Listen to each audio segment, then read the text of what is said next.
Rain that broke records and battered 50,000 homes. It was frightening. You feel helpless, really.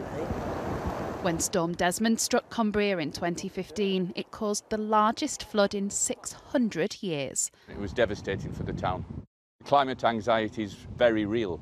And even after the waters subside, the town of Appleby finds itself on the front line of the climate emergency. We were really not prepared for it, and that is our flood line. For Linda, who works in the local charity shop, the threat of similar flooding is an ever-present fear. Do you feel like flooding happens more and more? Oh, we worry. I mean, just last week we had a flood alert. Since Desmond, it's just 3 or 4 times a year. Across Cumbria, they're trying to find ways to cope with extreme rain. This river will flood and it will spill out onto the floodplain here, which will become essentially a large lake for a time being.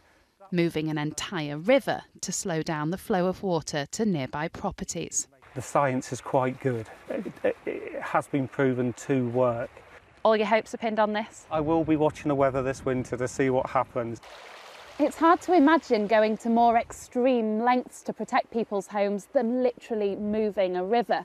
But even this on its own won't be enough. At the moment, the world's heading for an increase in temperature of 3 degrees before the end of the century, and the warmer the air, the more moisture it holds. Even a rise of 2 degrees would see winter rainfall rise 6% in the next 30 years, with peak river flows up more than a quarter.